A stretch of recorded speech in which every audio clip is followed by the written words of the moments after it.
pagi hari ini yang bersuka cita karena Tuhan baik bisa berikan tepuk tangan saudara. Haleluya.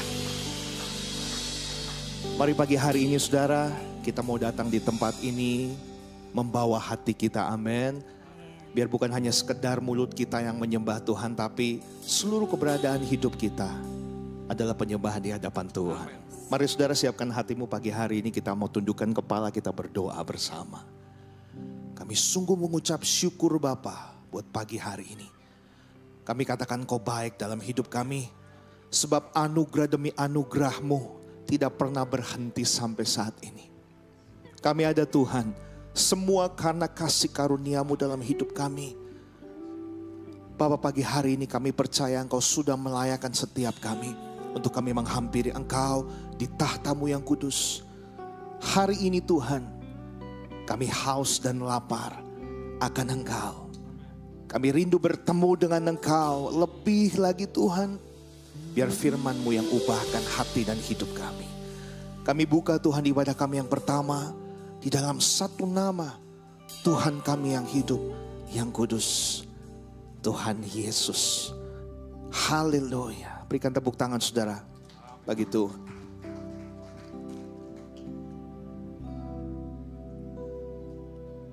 Haleluya.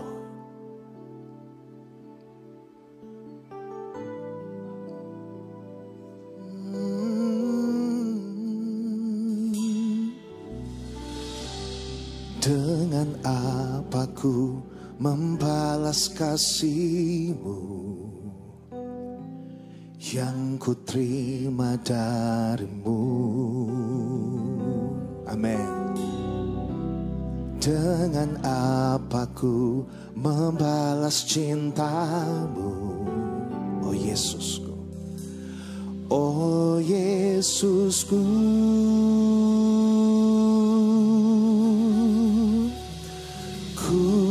Mau selalu bersyukur, katakan selalu bersyukur.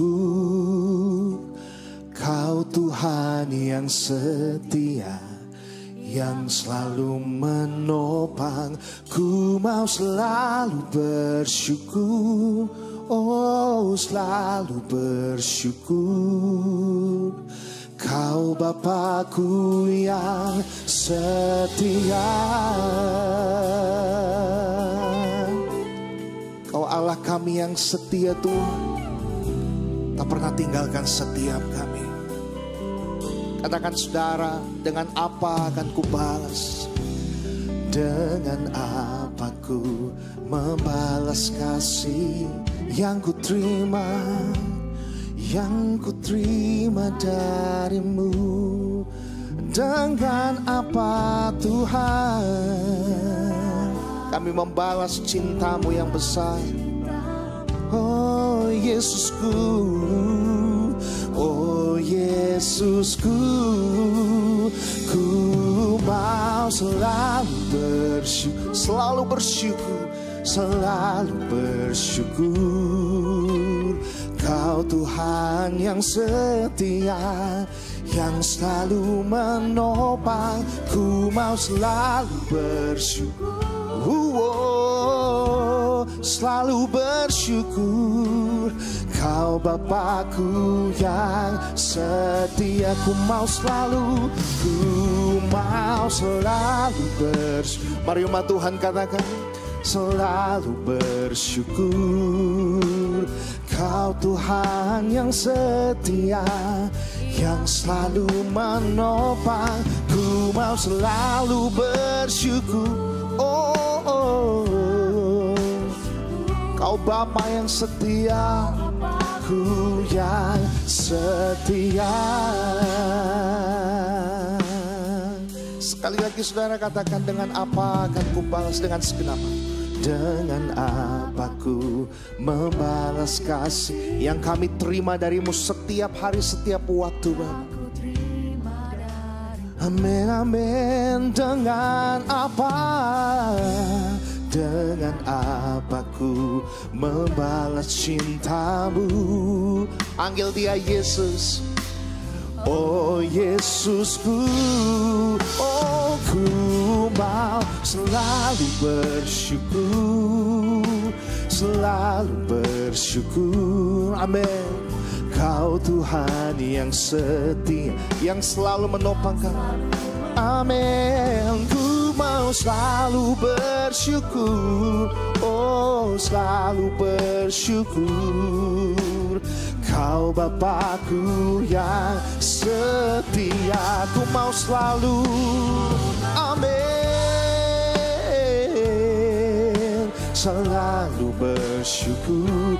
Kau Tuhan yang setia, thank you Jesus, yang selalu menopang. Ku mau selalu bersyukur, oh selalu bersyukur. Kau Bapakku yang setia. Kami mau selalu bersyukur Tuhan. Ku mau selalu bersyukur. Amin. Yeah. Kau Tuhan yang setia, yang selalu menopang. Ku mau selalu bersyukur, selalu bersyukur.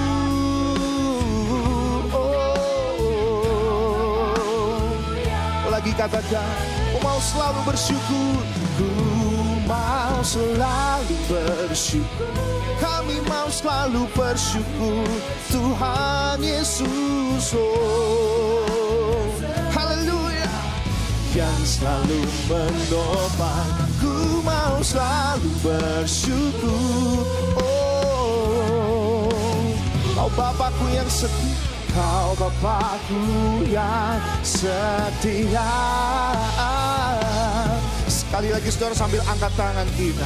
Ku mau selalu bersyukur. Amin. Oh, Kau Tuhan yang setia, yang selalu menopang. Ku mau selalu bersyukur, selalu bersyukur. Kau Bapakku yang, one more time say, ku mau selalu bersyukur. Ku mau selalu bersyukur. Terima kasih Tuhan Yesus. Oh, oh.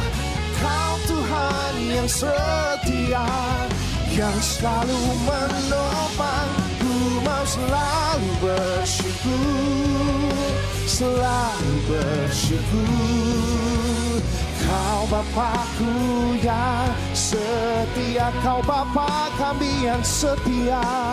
Kau Bapakku yang setia, Kau Bapa kami, Kau Bapakku yang setia.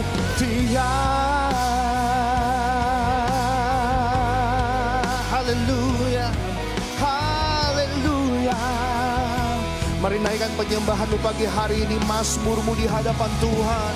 Kami bersyukur Tuhan untuk kasih setiamu yang selalu baru, tak pernah habis dalam hidup kami.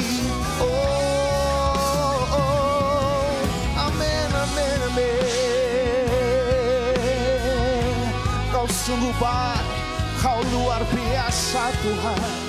Engkau kudus, bahkan Kau segalanya di dalam hidup kami. Amin, amin, amin. Haleluya, kami memuji kebesaran-Mu Tuhan pagi hari ini. Sebab Kau Allah yang dahsyat, tiada duanya. Kau Allah yang begitu mengasihi kami. Kau setia mengiring kami, menopang kami. Terima kasih Tuhan. Ajak terus kami untuk bersyukur dalam keadaan kami Tuhan. Apapun itu hari ini, kami katakan terima kasih Tuhan. Kami katakan Engkau baik dalam hidup kami. Untuk setiap proses yang Tuhan berikan dalam hidup kami, itu baik bagi setiap kami, membantu kami mencari bencana yang indah. Oh, haleluya, haleluya. Bersyukur. bersyukur, bersyukur, bersyukurlah, bersyukur karena kasih setiamu. Katakan ku sembah, ku sembah, ku sembah, ku sembah dan ku sembah. Selama hidupku ku sembah Kau Tuhan. Umat Tuhan katakan bersyukur, bersyukur. Oh bersyukur, bersyukur, bersyukurlah. Oh bersyukur karena kasih setiamu. Kami mau sembah Engkau. Ku sembah, ku sembah, ku sembah dan ku sembah.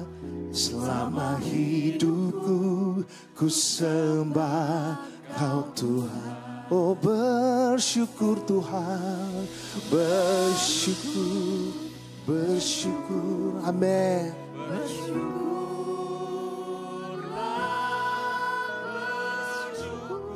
Karena kasih setiamu dalam hidup kami, kami mau terus sembah Engkau. Ku sembah, ku sembah dan ku sembah. Selama hidupku ku sembah Kau Tuhan. Katakan bersyukur, bersyukur. Oh bersyukur, bersyukur, bersyukurlah. Oh bersyukur karena kasih setiamu. Kami sembah Kau. Amin. Oh, dan ku sembah selama hidupku. Ku sembah Kau Tuhan. Bersyukur, bersyukur, bersyukur. Mari kita bangkit berdiri sama-sama saudara hari ini. Angkat tanganmu pada Dia. Bersyukur karena kasih. Apapun yang terjadi dalam hidup kami, kami mau terus bersyukur. Menyembah Engkau. Haleluya. Oh dan ku sembah. Selama hidupku ku sembah Kau Tuhan. Bersyukur padanya. Bersyukur, bersyukur, bersyukurlah. Bersyukur karena kasih setiamu. Ku sembah, ku sembah, ku sembah, ku sembah dan ku sembah. Selama hidupku ku sembah. Selama hidupku, selama hidupku ku sembah Kau Tuhan. Selama hidup kami Tuhan, ini janji kami. Selama hidupku ku sembah Kau Tuhan. Oh, yang mau lebih lagi bersyukur untuk Tuhan kita yang luar biasa, saudara, bersama dengan saya katakan amin. Serukan haleluya. Sekali lagi haleluya. Tuhan baik, amin. Tepuk tangan sekali lagi saudara bagi Dia, haleluya. Bagikan sukacitamu di kanan kirimu, berikan senyuman yang paling lebar, katakan Tuhan memberkatimu, Tuhan memberkatimu. Kita akan puji Dia lebih lagi, amin. Thank you Jesus. Kami rayakan kebesaran-Mu, kasih-Mu yang luar biasa. Tepuk tangan sama-sama saudara, come on. Hey. Katakan, kasih Allah tak berkesudahan, selalu baru setiap pagi. Rahmat-Nya pun tak pernah berakhir seumur. Oh kasih Allah tak berhenti. Amin, kami percaya Tuhan selalu baru setiap hari. Setiap hari rahmat-Nya pun tak pernah berakhir seumur.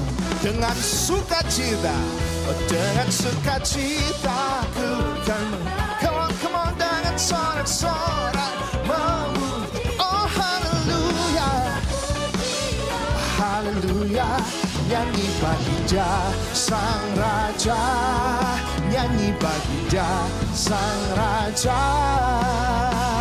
Kasih Allah, oh kasih Allah tak berkesudahan, selalu baru setiap hari, dan rahmat-Nya pun tak pernah berakhir. Lagi saudara katakan, kasih Allah, oh kasih Allah tak berkesudahan, selalu baru setiap hari, dan rahmat-Nya pun tak pernah berakhir.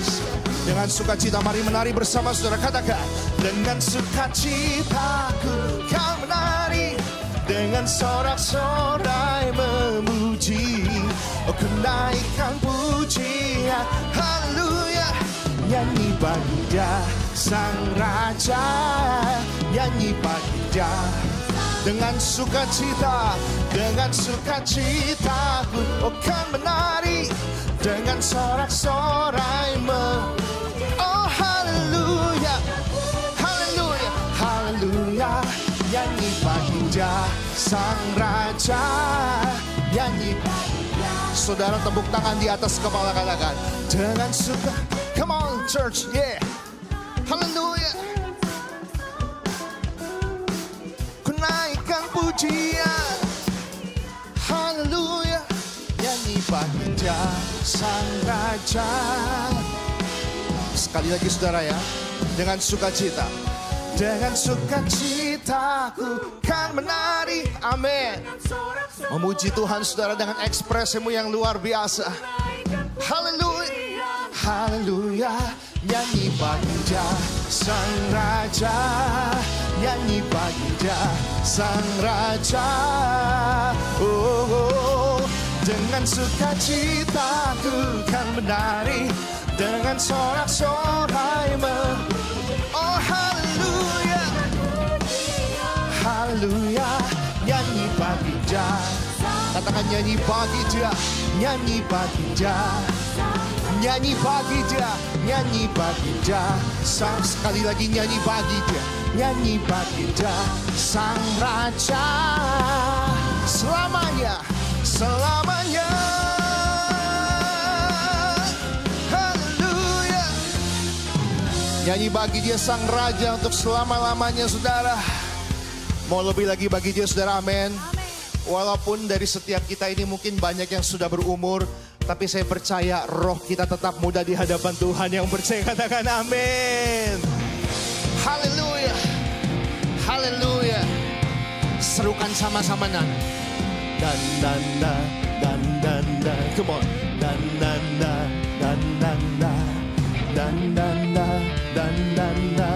wow.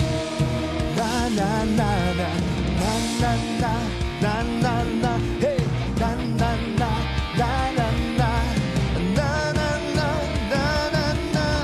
lagi sekali lagi saudara.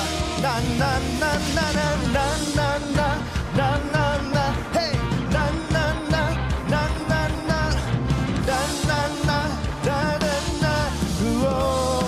sekali lagi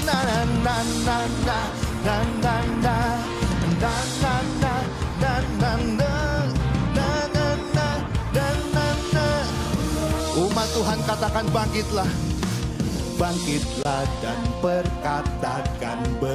berkatakan berkat saudara atas hidup yang diberikannya. Dengan pasti, dengan iman nyatakan kekuatannya, kedahsyatannya di hidupku. Bangkit bersama, bangkitlah dan perkatakan firman Tuhan dan positif saudara atas hidup yang diberikannya. Dengan pasti, dengan iman nyatakan kekuatannya, kedahsyatannya di hidup. Kedahsyatan Tuhan di hidup kita, kedahsyatannya di hidupku. Dengan imanku berkata, Tuhanku hebat sah, Tuhanku hebat, Yesusku. Dia berkata, ku kuat melangkah bersama Dia. Ku memuji, ku bersorak, haleluya. Ku mengangkat tinggi panji-Nya, panji kemenangannya. Ku bernyanyi serukan, ku bersorak, haleluya. Ku mengangkat tinggi panji-Nya, panji dengan iman katakan, ku menang, na na na na na na na na na na na na na na na na. Mari bangkit umat Tuhan, bangkitlah dan berkatakan atas hidup yang diberikan Tuhan bagi kita, atas hidup yang diberikannya. Dengan pasti, dengan iman, nyatakan kekuatannya, kedahsyatannya di hidup, kedahsyatan Tuhan di hidup kita. Oh, kedahsyatannya di hidupku. Angkat tangan sama-sama. Tuhanku berkata, kita punya Tuhan yang hebat, amin. Amin. Hebat, Yesusku, Yesusku. Dia juga berkata, saudara, kita akan kuat melangkah bersama dengan Dia. Amin. Bersama Dia, ku memuji, come on, ku bersorak, haleluya. Ku mengangkat tinggi panji-Nya, panji kemenangannya. Ku bernyanyi serukan, ku bersorak, haleluya. Ku mengangkat tinggi panji-Nya, panji kemenangan. Ku menang. Yang sudah menang bersama dengan Tuhan katakan amin. Amin Tuhan. Kami umat-Mu di tempat ini, kami sudah menang, bahkan lebih daripada pemenang. Haleluya, siap-siap ya. Ini lagu lama saudara ya. Ku menang bersama Yesus Tuhan. Ku menang di dalam peperangan. Ku menang atas segala setan. Haleluya, haleluya. Mana suaranya, come on saudara. Ku menang, amin.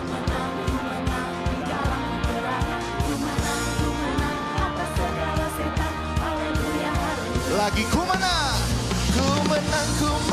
bersama Yesus Tuhan. Ku menang di dalam peperangan. Ku menang atas segala setan. Haleluya, haleluya. Ku menang. Imanku berkata, kami deklarasikan Tuhan, Tuhanku hebat, Yesus kami berkata, kami kan kuat, ku kuat melangkah bersama Dia.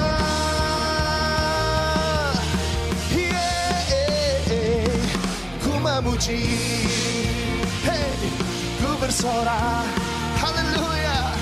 Ku mengangkat tinggi panji-Nya, panji kemenangannya. Oh, ku berserukan, ku bersorak, haleluya. Ku mengangkat tinggi panji-Nya, panji kemenangan. Ku menang, ku menang. Dengan iman saudara katakan pada Tuhan, ku menang, haleluya. Hei, katakan kanan kirinya, kita umat pemenang. Kita umat pemenang. Haleluya. Silakan duduk kembali saudara dalam hadirat-Nya. Saya percaya hari ini kita bersuka cita, amin saudara. Semua masalah yang kita hadapi, proses yang kita hadapi, selalu ingat Tuhan, kita lebih besar dari masalah kita, amin. Setiap proses itu mendewasakan setiap kita. Dan hari ini Tuhan, kami tidak akan pernah menyerah. Karena kami tahu kami berjalan bersama dengan Tuhan. Iman kami berkata, Tuhanku hebat, Tuhanku dahsyat. Tuhan, kami buka hati kami lebih lagi untuk terima firman Tuhan. Walau dunia berubah, tapi kasih setiamu tidak pernah pergi dalam hidup kami. Haleluya. Kita akan belajar satu lagu, saudara, bagi Tuhan.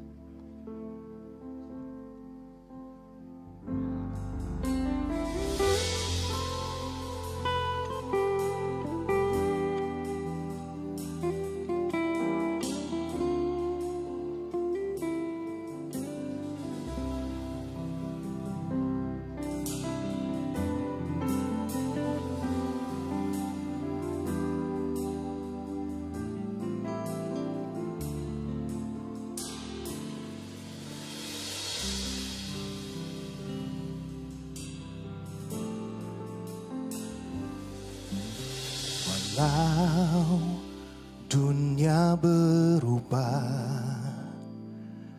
namun kasih-Mu Tuhan tetap sama di hidupku. Kau setia dalam setiap rencana-Mu, ku percaya. Hidupku dalam tangan-Mu. Katakan, walau dunia berubah, walau dunia berubah, namun kasih-Mu Tuhan tetap sama di hidupku. Kau setia dalam setiap rencana-Mu, ku percaya. Hidupku dalam tangan-Mu. Sampai detik ini, sampai detik ini, ku melihat penyertaan-Mu sempurna. Sampai selamanya Kaulah Tuhan, satu-satunya pengharapanku. Amin Tuhan. Terima kasih. Walau dunia berubah, namun kasih-Mu Tuhan tetap sama di hidup. Katakan, Kau setia. Kau setia dalam setiap rencana-Mu, ku percaya. Hidupku dalam tangan-Mu. Walau dunia berubah, namun kasih-Mu Tuhan tetap sama di hidup.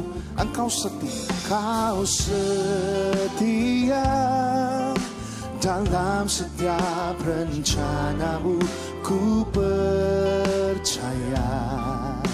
Hidupku dalam tangan-Mu. Sampai detik ini ku melihat penyertaan-Mu sempurna. Sampai selama-lamanya, sampai selamanya Kaulah Tuhan, satu-satunya pengharap. Sampai detik ini, sampai detik ini, ku melihat penyertaan-Mu sampai sampai selama-lamanya. Katakan, Kaulah Tuhan kami. Oh, Kaulah Tuhan satu-satunya pengharapanku.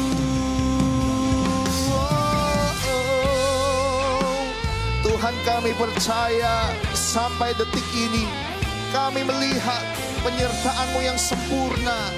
Kau selalu ada bersama dengan kami, tak pernah tinggalkan kami Tuhan. Terima kasih.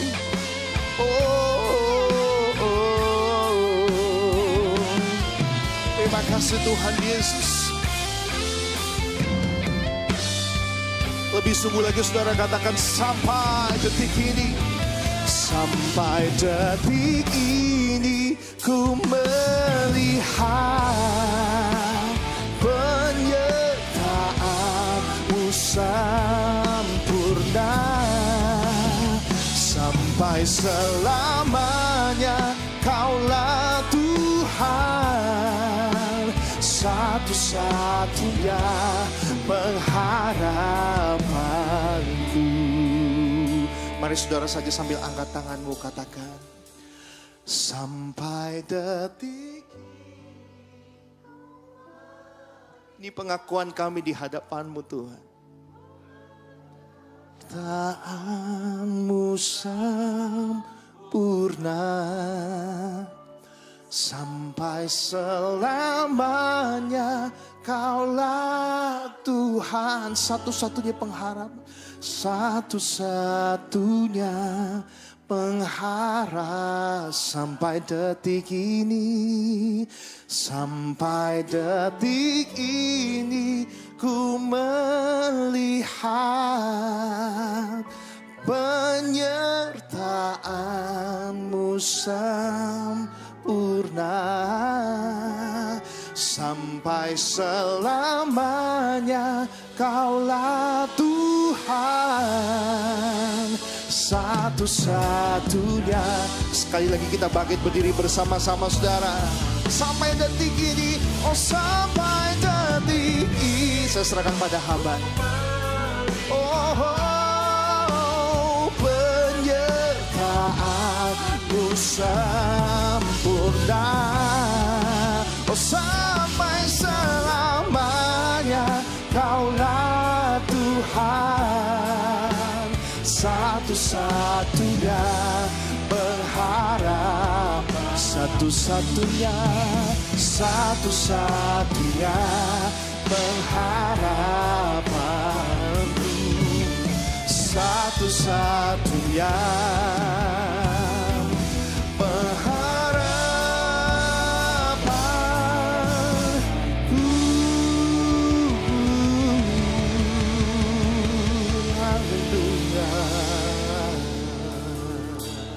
Mari jemaat kita tunduk kepala, kita berdoa.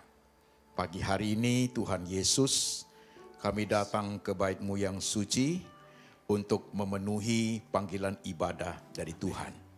Setiap kali kami orang percaya, waktu berdiri di rumah Tuhan, iman kami mengikrarkan bahwa hidup ini adalah anugerah Tuhan. Amin. Kami dalam perjalanan hidup sangat membutuhkan firman. Supaya kami dituntun, dikuatkan, bahkan dipulihkan, dituntun ke arah yang hidup lebih berkenan kepada Tuhan. Demikian juga pagi hari Tuhan kami datang dengan segala permasalahan hidup, kami mau dengar Tuhan berbicara. Kami siap hati, siap pikiran, siap iman untuk diberkati. Tuhan Yesus berbicara, kami mendengar.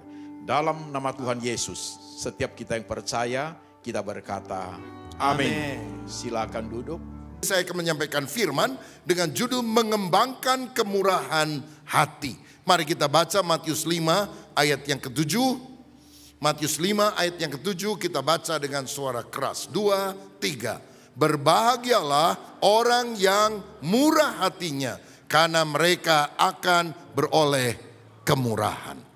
Tuhan mau kita jadi orang yang murah hati, yang generous. Karena orang yang murah hati akan diberkati Tuhan, mendapatkan kemurahan, mendapatkan kemudahan dari Tuhan. Apakah kemurahan hati itu? Secara simpel, kemurahan hati berarti suka memberi tanpa pamrih, tidak pelit tapi suka menolong. Dan orang yang murah hati mencerminkan kasih Allah yang tidak terbatas. Kata Yunani untuk murah hati biasanya berkaitan dengan kata eleos yang artinya belas kasihan, compassion. Kata lain yang juga dikaitkan dengan kemurahan hati adalah karis atau anugerah. Anugerah adalah pemberian kepada orang yang sebetulnya tidak layak untuk menerimanya. Dan kalau kita menerima pemberian yang baik bukan karena jasa kita sang penerima, tapi jasa Dia sang pemberi. Nah saudara, kemurahan hati sebetulnya bukan hanya feeling, perasaan, sikap hati, tapi harus nyata di dalam tindakan. 1 Yohanes 3 ayat 18 berkata, anak-anakku marilah kita mengasihi bukan dengan perkataan atau dengan lidah, tetapi dengan perbuatan dan dalam kebenaran. Kalau kita hanya mengasihi dengan perasaan, lihat ada orang susah, lihat orang miskin, kita bilang, kasihan ya, kasihan.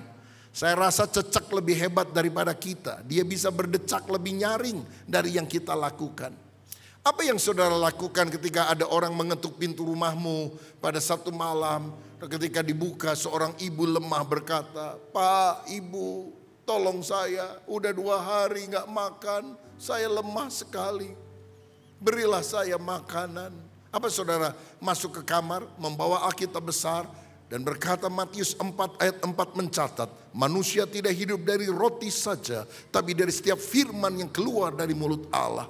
Percayalah kepada Yesus, Dia adalah air kehidupan. Pingsan tuh orang saudara. Bukankah khotbah kita yang lebih baik adalah, mari silakan masuk, makan semua yang ada di meja makan, kecuali sendok piring dan garpunya. Ibu Teresa dari Kalkuta, India berkata, persedikit kata-kata, perbanyak perbuatan nyata, itu jauh lebih berbicara. Itulah kemurahan hati yang harus nyata dalam hidup kita.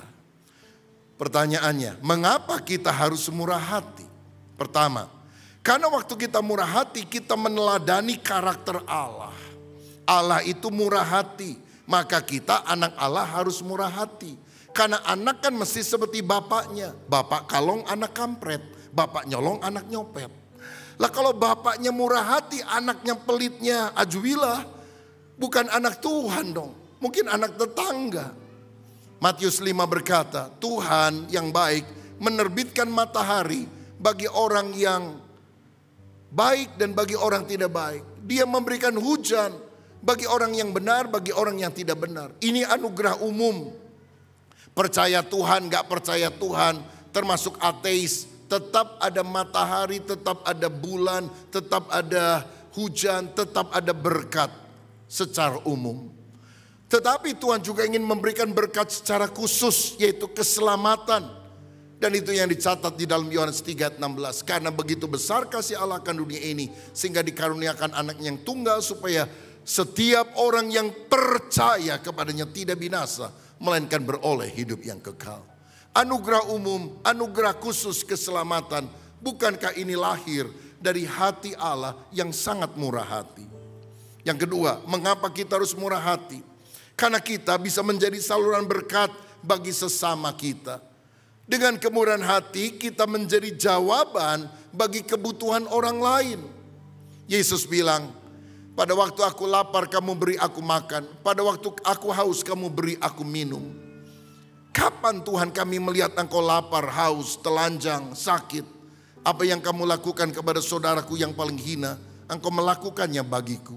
Sehingga dengan bermurah hati, kita sungguh-sungguh menjadi tangan Tuhan untuk menolong orang yang ada di sekitar kita.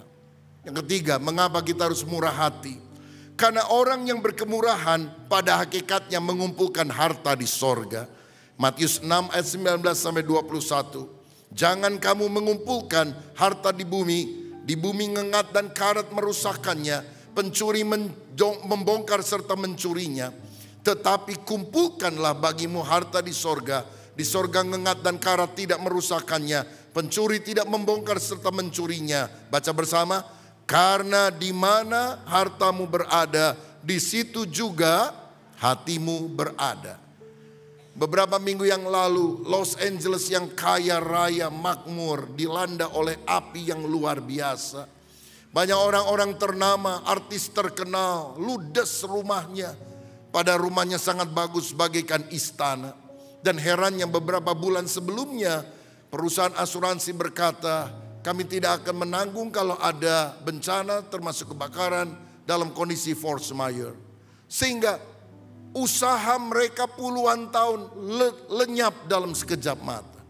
Itulah kekayaan duniawi yang tidak kekal. Tapi kalau kita menyimpan harta di sorga, Tuhan sanggup memelihara sampai selama-lamanya. Saudara-saudara, jadi mari kita kumpulkan harta di sorga. Ada yang bilang, di dunia orang kaya merasa berjasa karena dia bisa memberi kepada orang miskin. Tapi dari sudut pandang sorga, orang miskin itulah yang berjasa kepada orang kaya. Karena ketika orang kaya memberi pertolongan kepada orang miskin dengan hati yang tulus, maka orang ini sedang menyimpan harta di sorga. Saudara, taruhlah hartamu yang terbanyak di dalam sorga. Apakah Alkitab memberikan contoh tentang kemurahan hati? Sangat banyak. Misalnya Abraham adalah orang yang generous, murah hati. Dia mengajak ponakannya Lot yang lebih muda untuk pergi bersama-sama menuju tanah perjanjian yang limpah dengan susu dan madu. Dan ketika mereka diberkati, domba-dombanya banyak, mereka bertengkar. Perselisihan terjadi di antara para gembala Abraham dan Lot. Abraham panggil ponakannya, aduh jangan ribut, kita kan saudara, malu sama orang-orang sekitar. Udah gini aja, kamu pilih kanan, aku ke kiri. Kamu pilih kiri, aku ke kanan. Mestinya yang pilih itu Abraham yang lebih tua yang ngajak ponakannya. Tapi dasar Lot ini serakah. Dia ambil hak yang seharusnya dimiliki oleh Abraham. Dia ambil yang paling subur dekat Sodom dan disisakan yang tandus untuk Abraham. Tapi Abraham bilang silahkan, nggak apa-apa. Dia nggak pahit hati, saudara. Ada banyak keluarga ribut gara-gara warisan. Kalau beda dikit aja, waduh marah luar biasa. Lupa kita anak Tuhan. Tapi lihat Abraham, dia mengalah bukan kalah. Mengalah artinya menyerahkan keadilan kepada Allah yang adalah hakim yang adil. Dan satu ketika Lot sudah pindah ke dekat Sodom, raja-raja timur menyerbu daerah itu, termasuk menawan Lot dan keluarga dan menjara seluruh harta bendanya. Apa yang dilakukan Abraham? Kalau saudara sama familimu ribut, lalu kemudian saudara merasa dirugikan, mau balas, kita orang Kristen kan gak boleh balas yang jahat dengan yang jahat. Kita doain, kita dengar dia kena musibah, ditipu orang, kebakaran. Apa yang kita omong? Anak Tuhan seperti saya dilawan. Lihat dihajar Tuhan, kapok dia. Saya sih diam aja, Tuhan yang membela saya. Kelihatannya rohani, sebetulnya tidak. Karena kita menjadikan Tuhan sebagai pribadi yang mentungin kepala orang.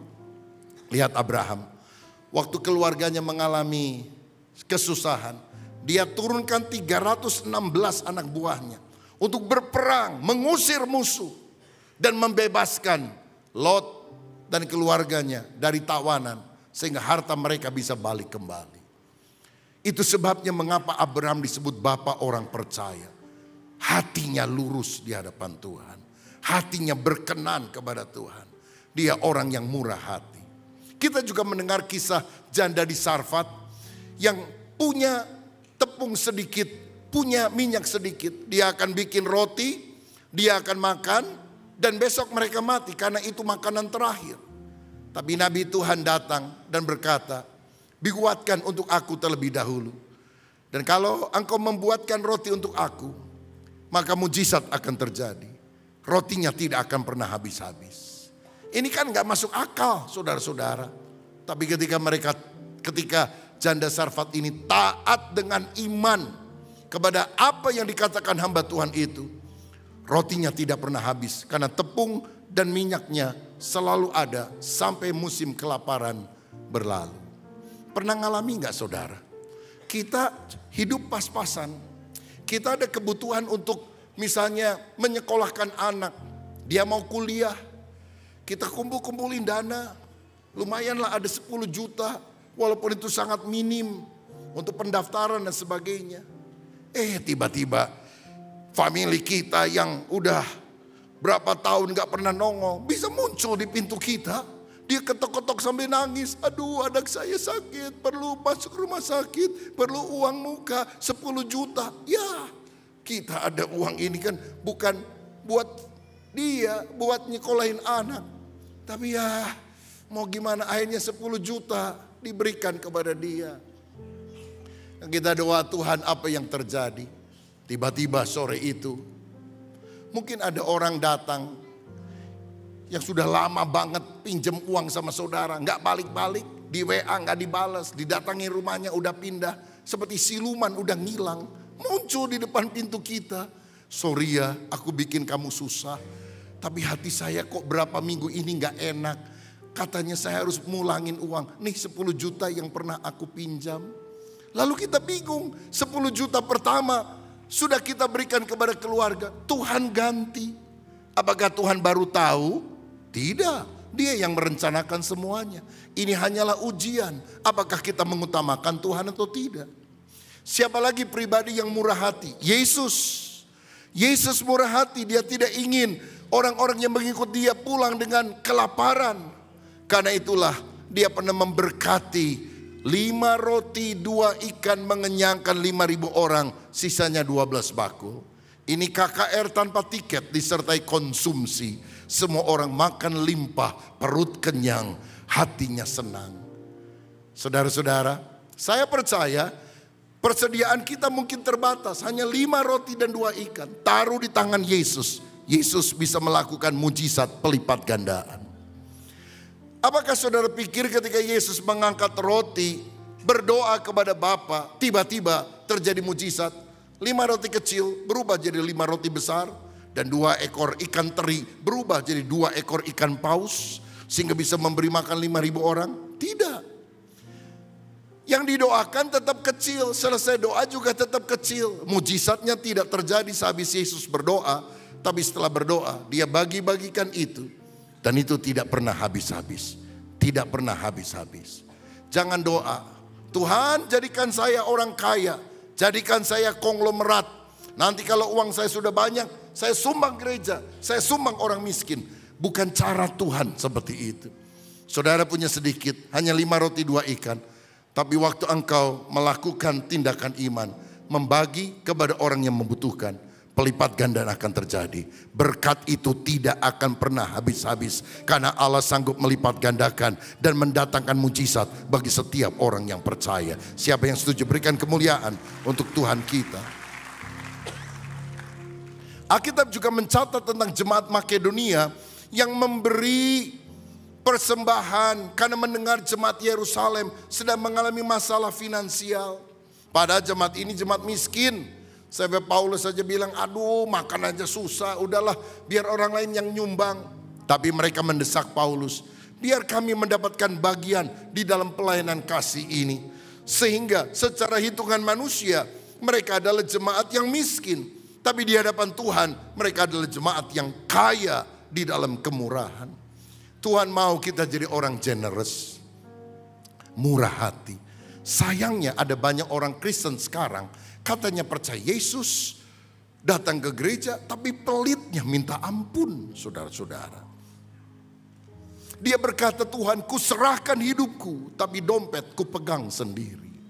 Kenapa banyak orang Kristen ke gereja, tapi pelitnya luar biasa?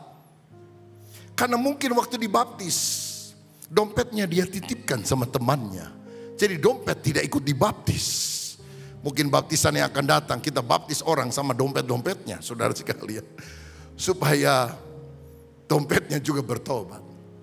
Martin Luther berkata, bertobat itu pertama membuka hati, kedua membuka dompet.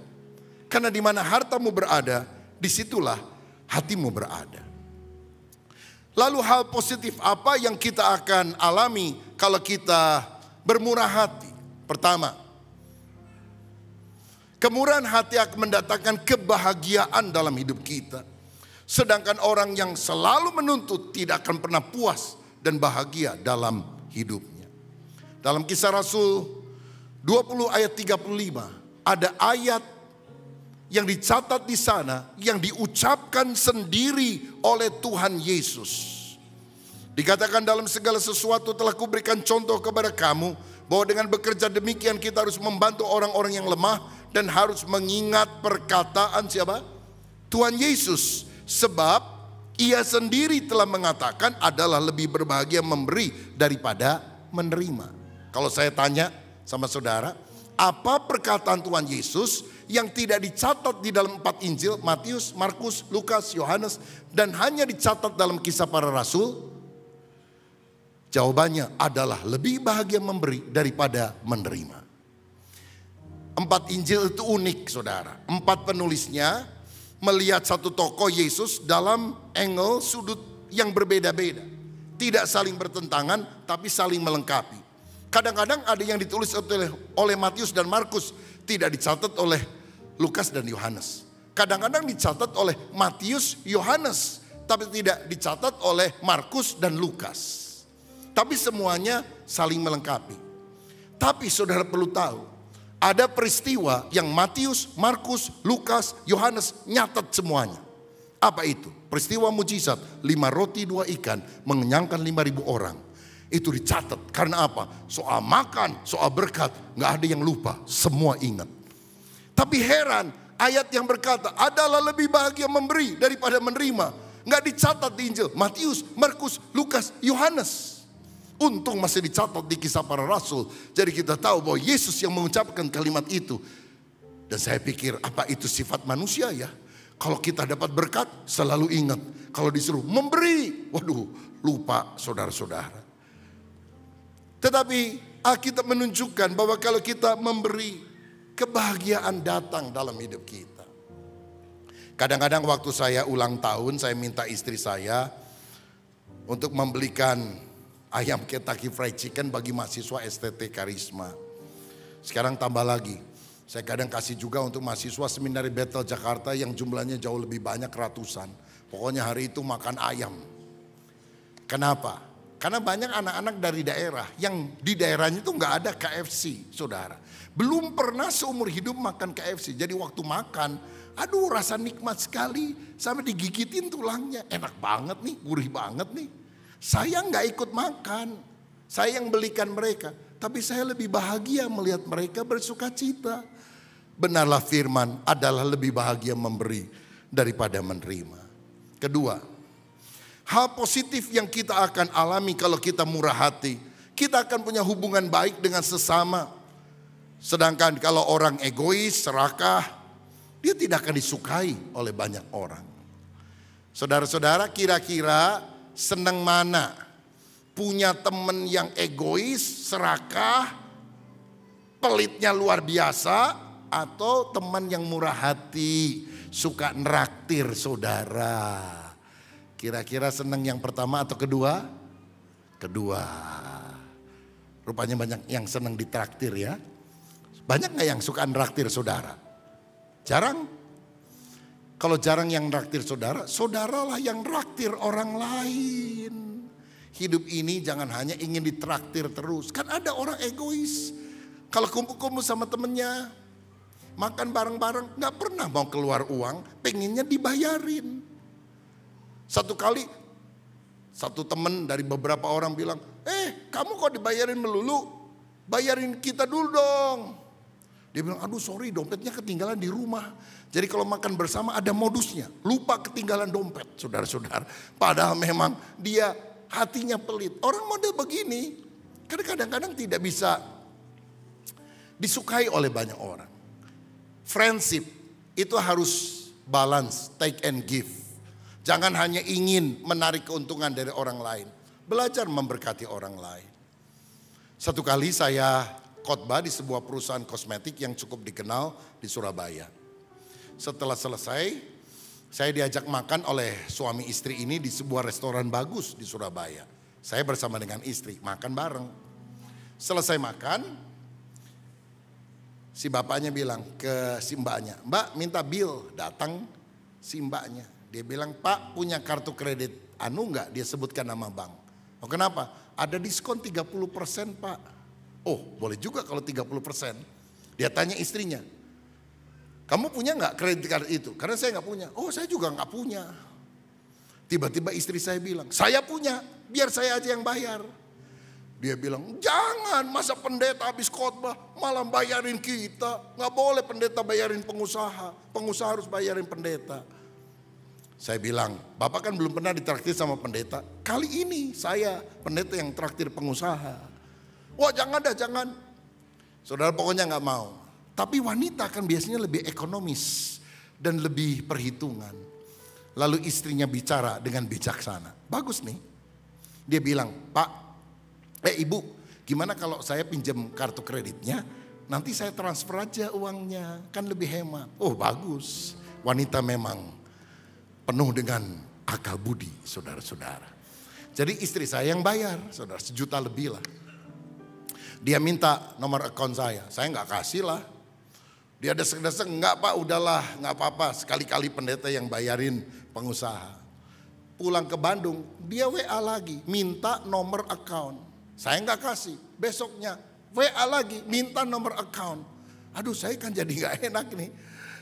Lalu saya bilang, "Pak udahlah, itu memang kita rela kok untuk bayarin Bapak, kan kita makan-makan bareng juga. Tapi kalau Bapak terus minta nomor account, saya nggak kasih nomor account pribadi. Saya kasih nomor account gereja, karena ada pembangunan, terserah Bapak mau nyumbang boleh, nggak nyumbang boleh." "Oh ya nggak apa-apa deh, kalau gitu saya transfer ya ke rekening gereja." "Oh ya silahkan." Gak lama dia transfer 50 juta. Saya bayarin 1 juta lebih dikit. Dia kembalikan 50 juta. Berapa bulan kemudian tanpa hujan tanpa angin dia WA saya lagi. "Pak saya udah transfer lagi ya, tolong dicek oleh bendahara untuk pembangunan gereja." 500 juta. Haleluya. Satu kali saya ketemu lagi dengan teman saya di Surabaya. Dan saya tanya, "Pak, kapan saya bisa mentraktir Anda kembali?" Haleluya. Dan hubungan kami menjadi baik, lebih dekat karena apa? Itulah friendship, persahabatan. Jangan hanya mau narik keuntungan dari orang lain. Kita belajar jadi berkat. Saudara, kalau kita murah hati, kita akan mengalami kebahagiaan. Kalau kita murah hati, hubungan kita dengan orang lain akan baik. Dan kalau kita murah hati, kita menjadi saluran berkat Tuhan. Maksud saya begini, kalau jadi saluran, sebelum yang lain menerima salurannya, kita yang pertama-tama dapat berkat dari Tuhan. Kan saluran, kan lewat kita. Tuhan tidak mau kita jadi Kristen sumur, tapi jadi Kristen sungai. Kalau Kristen sumur itu dapat aliran air, udah mandek di situ. Kalau sungai dia terima, alirkan. Dia terima, alirkan. Saudara-saudara, Amsal 22 ayat 9 berkata demikian.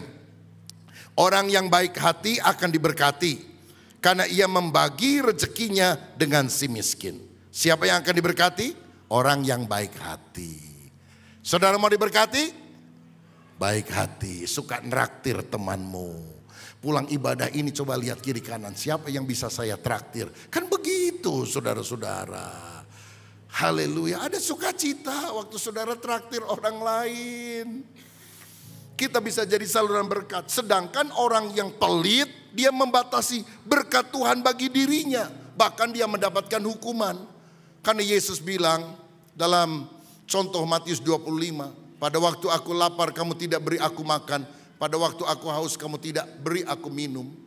Apa yang kamu tidak lakukan kepada saudaraku yang paling hina, engkau tidak melakukan bagiku. Enyahlah engkau, terima hukuman selama-lamanya. Jadi murah hati itu mendapatkan berkat dari Tuhan. Pelit, kikir, itu menyebabkan hukuman Tuhan turun. Alkitab berkata,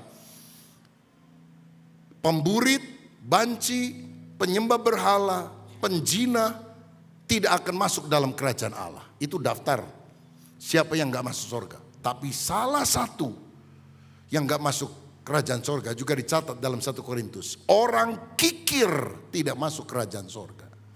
Loh, kenapa pelit aja gak masuk sorga? Karena saingan Tuhan itu mamon, saudara. Kalau kita cinta Tuhan, kita jadi orang yang murah hati seperti Tuhan. Tapi kalau kita kikir, hidup bagi diri sendiri, berarti kita memberhalakan, mempertuhankan mamon di dalam kehidupan kita. Saudara-saudara, terimalah berkat ketika kita belajar menabur hal yang baik. Papa saya itu dulu asisten akuntan dari beberapa perusahaan di Surabaya. Penghasilannya lumayan lah. Mama saya juga terima pekerjaan menjahit, jadi dua-duanya kerja. Satu kali Tuhan panggil untuk jadi hamba Tuhan di Tasikmalaya. Tahun 69. Itu zaman DITI masih rame-ramenya. Itu gereja juga kecil banget, saudara-saudara. Nggak bisa lah secara finansial mencukupi kita. Jadi berkali-kali orang tua saya menolak panggilan Tuhan itu. Sampai sakit beberapa kali dan dokter akhirnya bilang, liver cirrhosis, sekali lagi mati. Baru menyerah sama Tuhan. Pindah ke Tasikmalaya. Kami hidup sederhana, saya 4 bersaudara. 2 lahir di Surabaya, 2 yang lebih kecil lahir di Tasikmalaya. Saya ingat kalau mama saya kasih makan, ada nasi, ceplok telur atau dadar telur yang dikasih tepung banyak, lalu sayur-sayuran, lalu kemudian dilebarkan begitu, dan setelah selesai dibagi 4, saudara-saudara. Untuk anak 1, 2, 3, 4, telurnya 1, tepungnya banyak. Tapi heran tuh, kalau ada hamba Tuhan dari desa datang ke Tasik waktu itu, suka dijamu oleh orang tua kami, pergi ke rumah makan. Setelah selesai makan, ditraktir, diajak ke toko, disuruh beli baju, kadang beli sepatu. Besoknya hari Minggu disuruh khotbah, dikasih berkat lagi. Saya kan protes, saudara. Saya bilang, Pak, ini orang kan gak diundang. Zaman dulu kan memang jarang-jarang ngundang-undang pengkhotbah. Tapi biasanya pendeta dari desa itu datangnya Sabtu malam. Sehingga gembala setempat merasa tidak enak, sungkan kalau tidak kasih kesempatan khotbah pada hari Minggu pagi. Aduh, khotbahnya juga gak jelas, saudara sekalian. Dikasih makan, dikasih angpau dan sebagainya. Pak, saya bilang, tiap bulan dia bisa datang. Dan memang ada hamba Tuhan yang sering datang, saudara. Yaitu ditraktir dan sebagainya. Kita kan protes. Dan waktu saya protes, papa saya masih ingat bilang, kamu tahu nggak Alkitab bilang, orang yang menyambut hamba Tuhan tanpa sadar, dia sedang menjamu malaikat Tuhan. Kamu masih kecil nggak ngerti, tapi nanti kamu akan ngerti tentang hal ini. Saya nggak ngerti, saya nggak mau ngerti. Hidup sederhana, malah orang lain diutamakan, nggak masuk akal. Tapi semakin saya dewasa, saya mengerti orang tua menabur kebaikan yang memetik buahnya, bukan hanya mereka, tapi generasi-generasi berikutnya. Saya merasa heran kenapa kadang Tuhan memberikan kelimpahan, jalan-jalan bisa terbuka lancar. Ada banyak orang mau bikin gereja yang besar, duitnya nggak ada, izinnya nggak keluar. Kita izinnya bisa keluar, dananya Tuhan siapkan dengan cara yang ajaib, yang nggak masuk akal. Kok rasanya ada kemudahan yang berasal dari Tuhan. Saya yakin bukan karena saya hebat, ada orang yang lebih awal menabur benih kebajikan. Nah, ketika kita belajar menabur benih kebajikan, keturunan kita akan menuainya. Jadi kalau saudara mau menabur yang jelek, ingat resikonya bukan cuma kita, tapi keturunan kita loh saudara. Tapi kalau engkau mau menabur hal yang baik, benih itu akan bertumbuh dan kita mendapatkan berkat. Sekarang saya tidak perlu lagi makan telur dibagi 4. Karena kalau minggu pagi ada pengurus gereja kita memang punya perusahaan ayam, saudara-saudara, yang telurnya banyak, selalu ada telur tersedia. Mau berapa biji ada di sana. Dan setiap kali saya datang, tadi pagi juga jam 7 kurang, Pak makan telur dulu supaya lebih semangat khotbahnya. Saudara-saudara, kalau Natal, Imlek kemarin banyak banget jemaat kasih makanan, kue-kue. Saya berterima kasih. Dari Jakarta, dari Tasik, dari Bandung, dari tempat yang lain kasih kue. Apalagi kalau Imlek, kasih yang manis-manis saudara. Saya cicipi walaupun sedikit. Karena apa? Kadar gula harus dijaga. Tidak boleh lagi makan yang banyak-banyak. Tapi saya berusaha selalu makan.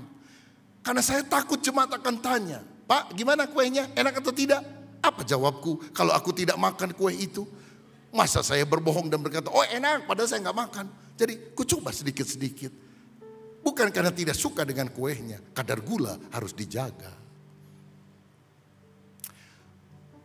Orang tua saya menabur. Saya belajar menabur. Saya jadi ketua sinode GBI 2019 akan berakhir nanti 2027. 4 tahun. Ini sudah periode kedua dan tidak bisa diperpanjang. Saya dapat gaji dari sinode. Tapi dari awal saya bilang, saya mendapatkan honor dari gereja lokal. Jadi saya mau mengabdikan diri untuk sinode. Biar uangnya ditaruh, nanti kalau ada gereja-gereja membutuhkan hamba Tuhan miskin, saya bagi untuk mereka. Dan saya lakukan. Ini sampai tahun ke-5, ke-6 saya lakukan itu. Kalau saya turun ke daerah, ke NTT, ke Papua, ke beberapa daerah-daerah yang minus. Kalau saya ajak istri, saya bilang siapkan sekian puluh amplop, isi 500.000, 1 juta. Nanti kalau saya ketemu hamba Tuhan dan saya tergerak, saya akan colek, kasih 500, kasih 1 juta. Kadang-kadang saya ketemu hamba Tuhan, hidup sederhana, buka panti asuhan. Saya tanya, ada berapa anak? Ada 20 lebih Pak. Kasih makan tiap hari? Iya. Yang memberi santunan ada? Jarang Pak. Jadi gimana kamu untuk hidup aja susah, jemaat sedikit. Kok buka panti asuhan? Ya Tuhan sediakan Pak. Tuhan kirim burung gagak. Selalu ada kecukupan. Aduh saya ingin kasih tapi uang cash gak terlalu banyak saya bawa. Minta nomor akunnya nanti saya kirim. Makanya terus terang nih. Di rekening bank saya itu uangnya gak pernah banyak saudara sekalian. Terima kasih, terima kasih. Itu yang saya lakukan bertahun-tahun sampai hari ini. Tapi saya percaya kalau kita menabur, bukan hanya kita, generasi berikutnya akan dibukakan jalan, dimudahkan jalan oleh Tuhan. Siapa yang percaya? Amin. Haleluya. Saya baru dapat berkat nih. Ini mau kesaksian dikit ya. Sincia kemarin kan banyak orang kasih makanan-makanan, kirim kue dan sebagainya. Satu hari saya kaget. Ada mobil apa itu ya? Truk yang ngangkut mobil di atasnya saudara. Set, mendarat atau berhenti di depan rumah saya. Diturunkan mobil baru. Pak Rubin ya, mobil baru Pak. Ada orang kasih, tidak mau disebut namanya. Alphard terbaru. Haleluya. Aduh sampai saya bilang ini terlalu mahal, terlalu bagus. Jangan semuanya deh. Saya nyicil ya, saya bayar dah. Tapi gak punya duit jadi nyicil. Tapi pemberinya gak apa-apa. Tuhan sudah berkati saya memang digerakkan Tuhan untuk memberikan mobil ini. Jadi saya dapat angpau mobil saudara-saudara. Alphard Casio. Alphard dikasih orang. Haleluya. Jadi nanti kalau saya naik Alphard jangan bilang, wah pendeta makan uang perpuluhan. Dari mana tuh duit dan sebagainya. Dikasih orang saudara-saudara. Jas saya ini dikasih orang. Sepatu saya juga dikasih orang. Saya hidup di dalam kemurahan hati. Dan ketika kita belajar menabur, Tuhan yang kaya tidak pernah berhutang. Saudara mau dikasih mobil Alphard oleh Tuhan? Nabur dulu. Gak pernah nabur kapan nuainya. Dan kita seringkali tidak menuai dari orang yang kita bantu. Kita menuainya itu dari orang yang gak pernah kita pikirkan. Tapi sumbernya adalah dari Tuhan. Yang penting bukan siapanya, Tuhan yang memberi. Apa yang tidak pernah dilihat mata, tidak pernah didengar telinga, tidak pernah timbul dalam hati, Allah sediakan bagi setiap orang yang mengasihi Dia. Jika demikian wujud kemurahan hati apa yang harus kita lakukan? Memberi waktu untuk orang lain, dengarkan keluh kesah mereka, tolong mereka. Jadi bukan hanya bantuan uang. Bantuan uang juga tentu salah satunya. Dukung anak-anak untuk sekolah, kasih sembako kepada orang miskin. Saya itu punya kebiasaan dari tahun ke tahun belajar kasih beasiswa pendidikan untuk anak yang mau sekolah. Kadang-kadang setelah setahun orangnya ganti. Ya kadang-kadang ya tergantung uang sekolahnya berapa. 350 ribu, 500 ribu. Ya tiap bulan kita, istri saya biasanya bendaharawan selalu kirim dan sebagainya. Anak saya juga melihat hal itu sekarang melakukan hal yang sama. Saya menabur karena saya anak Bapa yang penuh dengan kemurahan. Dan saya ingin memberikan teladan kepada anak-anak saya. Menabur hal yang baik. Tapi tentu saya juga harus tulus seperti merpati tapi cerdik seperti ular. Karena orang yang memanfaatkan itu suka banyak. Di HP saya seringkali banyak orang minta duit, saudara-saudara. Nggak tahu dari mana dia dapat nomor saya. Dan yang lebih sering, direct message di Instagram. Makanya saya nggak selalu baca Instagram saya. Saya minta sekretaris, tolong ini kamu yang baca, kamu yang kasih. Karena apa? Berapa hari lalu? Pak, minta tolong, Bapak mungkin tidak kenal saya. Tapi berilah saya 100 ribu maksudnya saudara. Saya pikir siapa ini orang? Kenal aja enggak. Mestinya dia minta tolong sama orang yang dikenal lah. Gereja setempat atau siapa. Kita juga harus minta hikmat dari Tuhan. Mana yang kita beri atau mana yang tidak. Tapi belajar menggunakan bukan hanya kecerdikan tapi ketulusan untuk menolong orang lain. Beri dukungan moral bagi rekan yang berduka. Dia tidak butuh uang saudara, dia butuh kehadiran dan pendampinganmu. Ajarkan anak tentang kemurahan hati dan menjadi teladan bagi mereka. Mendukung pelayanan dan misi gereja itu adalah bentuk daripada kemurahan hati. Bagian terakhir, kemurahan hati harus dikembangkan melalui good habits, kebiasaan baik. Nah kalau kita biasa melakukan hal tertentu, maka akibatnya kita jadi orang murah hati. Kebiasaan yang rutin kita lakukan, saya sebut disiplin rohani itu, dalam bidang kemurahan hati, saya mau sodorkan kepada saudara. Belajar tertib mengembalikan persepuluhan kepada Tuhan. Dia adalah owner, kita hanyalah manajer. 100% apa yang kita punya Tuhan. 10% kita bawa ke rumah ibadah. 90% saudara kelola dengan hikmat dari Tuhan. Prinsipnya, kita sadar semua dari Tuhan. Jangan hitung-hitungan kepada Tuhan. Tuhan hitung-hitungan sama kita, habis kita. Tiap kali napas bayar 10 ribu. 10 ribu, 10 ribu. Waduh, mati kita semuanya saudara sekalian. Saya sudah tidak kasih perpuluhan sekarang. Saya tidak lagi menghitung perpuluhan. Saya dan istri hanya memastikan apa yang kita berikan untuk pekerjaan Tuhan harus lebih dari 10%. Gak berani saya hitung-hitungan sama Tuhan, saudara sekalian. Karena semuanya adalah milik Tuhan. Dan kalau kita memberi persembahan atau apapun, karena kita cinta kepada Dia. Karena kita mengasihi Tuhan. Itu lebih daripada segala-galanya. Makanya kalau saudara kasih persembahan, mau lewat amplop, lewat QR code, QRIS, terserah saudara. Ada orang yang mungkin juga nggak memberi, kita juga nggak tahu. Karena memberi itu urusan kita dengan Tuhan. Dan biarlah kita melakukannya dengan tulus, dengan sepenuh hati. Karena itulah yang kita harus kerjakan di dalam kehidupan. Bagian akhir saya mau jelaskan ini. Kenapa perpuluhan itu adalah disiplin rohani yang harus kita lakukan setiap hari. Karena yang pertama ini diteladankan oleh Abraham. Alkitab mencatat orang yang pertama kali kasih persepuluhan adalah Abraham. Menang perang, dia berikan persepuluhan kepada Melkisedek. Yang kedua dilakukan oleh cucu Abraham yang namanya Yakub. Yang pernah bilang, jika engkau memelihara aku di perjalanan, aku akan selalu memberikan persepuluhan kepadamu. Always, selalu aku lakukan. Ini dilakukan Abraham, cucunya Yakub sebelum hukum Taurat diberikan kepada manusia. Yang ketiga, diajarkan Musa sebagai hukum Taurat. Karena hukum Taurat mengajarkan perpuluhan adalah milik Tuhan. Ini adalah persembahan kudus bagi Tuhan. Bagaimana dengan Yesus di perjanjian baru? Ada yang bilang kita nggak usah bayar perpuluhan. Yesus juga nggak pernah mengajar.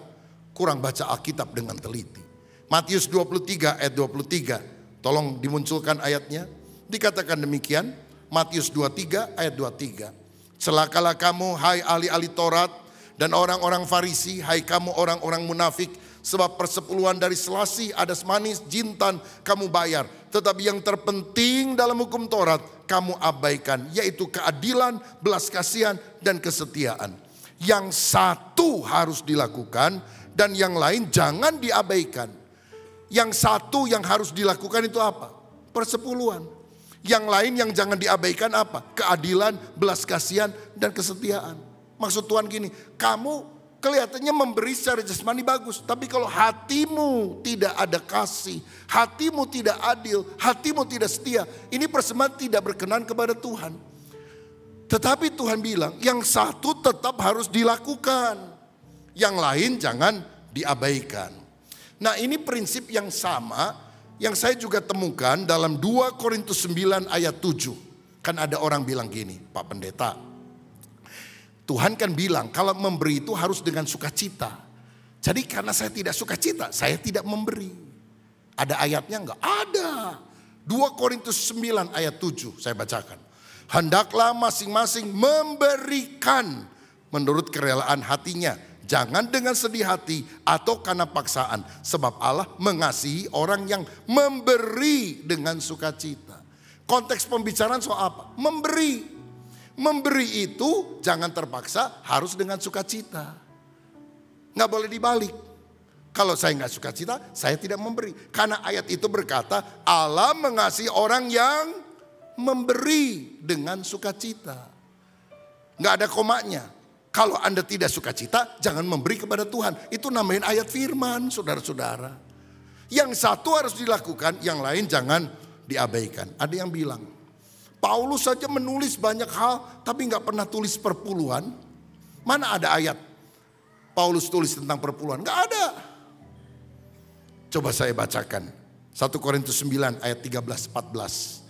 Berbunyi demikian. 1 Korintus 9 ayat 13-14.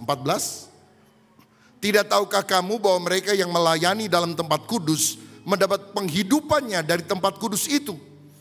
Dan bahwa mereka yang melayani mezbah mendapat bagian mereka dari mezbah itu. Tahan sebentar. Ayat ini bicara tentang imam-imam di bait Allah dalam masa perjanjian lama yang mendapatkan penghidupannya dari tempat kudus. Karena mereka melayani sepenuh waktu. Apa maksudnya mendapatkan penghidupan dari tempat kudus? Dari bagian persepuluhan yang dibawa oleh suku-suku lain. Dan kemudian itu menopang pelayanan suku Lewi. Jadi ayat ini bicara tentang persepuluhan di dalam masa perjanjian lama yang diterima oleh imam. Walaupun tidak ada kata persepuluhan secara eksplisit. Tapi apa yang dimaksudkan Paulus dengan ayat ini? Ini pasti persepuluhan. Lalu dia membandingkan sekarang masa perjanjian baru ayat 14. Demikian pula Tuhan telah menetapkan bahwa mereka yang memberitakan Injil harus hidup dari pemberitaan Injil itu. Masa sekarang orang tetap bisa mendapatkan kecukupannya ketika dia menjadi full timer, seorang yang memberitakan Injil. Dia harus hidup dari pemberitaan Injil itu. Kalau saudara bekerja diberkati Tuhan, saudara melayani, lakukan pelayanan itu sebagai persembahanmu kepada Tuhan. Tapi kalau memang ada orang yang dipanggil jadi full timer, sepenuh waktu membaktikan dirinya di gereja dan sebagainya, dia mendapatkan bagian dari persembahan yang diberikan oleh jemaat. Bukankah hal ini dengan jelas diatur, disampaikan oleh Yesus, oleh Paulus, oleh Musa, oleh Abraham, oleh Yakub. Bahkan Ibrani pasal 7 ayat 8 mencatat bahwa di bumi ini, di dunia ini, manusia yang menerima persepuluhan. Tapi di sorga, Allah yang hidup yang menerimanya. Kita memberi persepuluhan, yang menerimanya kan manusia, para hamba-hamba Tuhan. Tapi hakikatnya di sorga, Tuhan yang menerima hal tersebut. Jadi kalau Alkitab dengan begitu jelas berkata demikian, saya mau menjadi pelaku firman. Saya tahu di YouTube itu banyak sekali pro kontra soal perpuluhan. Saya nggak pusing. Saya pelaku, praktisi persepuluhan dari 9 tahun sampai sekarang. Saya ajarkan anak-anak usia 9 sampai 10 tahun. Kasih persepuluhan. Dapat 10.000, sisihkan 1.000. Dapat 100.000, sisihkan 10.000. Bukan sisakan, dipakai dulu, kalau lebihnya baru dibawa kepada Tuhan. Enggak, disisihkan. Saya tidak pernah kekurangan, saya tetap bersyukur. Kadang-kadang keuangan saya mepet, tapi tetap saya melakukan bagian saya. Karena saya mau taat kepada Tuhan. Tuhan membukakan tingkap langit. Saya lebih mengasihi Tuhan, karena saya sadar semuanya berasal dari Dia. Bagian terakhir, ada yang bilang, tapi kan persepuluhan itu adalah bagian dari Taurat. Saya mau bilang, persepuluhan itu sebetulnya dilakukan oleh Abraham dan Yakub sebelum Taurat diberikan kepada manusia. Tapi kalau saya baca dalam Galatia 3 ayat 24 sampai 26, di sana ditunjukkan bahwa hukum Taurat diberikan sebagai penuntun sampai kita berjumpa dengan Kristus. Sekarang Kristus sudah datang, sehingga kita tidak hidup di bawah hukum Taurat, tapi hidup di bawah hukum kasih. Dan kasih itu memberi lebih banyak dari yang diwajibkan. Saudara-saudara, sekarang pemilik hidup kita, Kristus, layak menerima 100% dalam hidup kita. Persembahkan tubuhmu sebagai persembahan yang hidup. Tapi untuk saya pribadi, persepuluhan adalah penuntun. Artinya patokan minimal yang saya berikan sebagai latihan rohani, disiplin rohani yang saya kerjakan. Bapak Ibu, kalau engkau mau diberkati rohani dan jasmani, saya sebagai hamba Tuhan ngomong, saudara mau ikut terserah, saudara nggak ikut urusan saudara. Punya disiplin. Begitu dapat berkat, 10% sisihkan. Engkau lihat berkat Allah akan dicurahkan. Bukan cuma jasmani, tapi juga secara rohani. Gimana ya saya nanti uangnya masih dikit, nanti kalau udah gede saya baru bayar perpuluhan. Uang dikit aja gak bayar perpuluhan, apalagi uang gede saudara. Udah lebih sayang. Mau taat gak kepada Tuhan? Tuhan memberikan kehendak bebas. Tapi saya rindu semua jemaat diberkati oleh Tuhan. Dan kalau saudara ingin diberkati, lakukan good habits, kebiasaan baik. Mengembalikan perpuluhan sehingga kemurahan hati bukan hanya wacana, tapi sikap dan tindakan kita sekarang sampai seterusnya. Selamat malam, Tuhan Yesus memberkati kita semuanya. Haleluya. Mari kita bangkit berdiri sama-sama, saudara, kita akan menutup ibadah kita.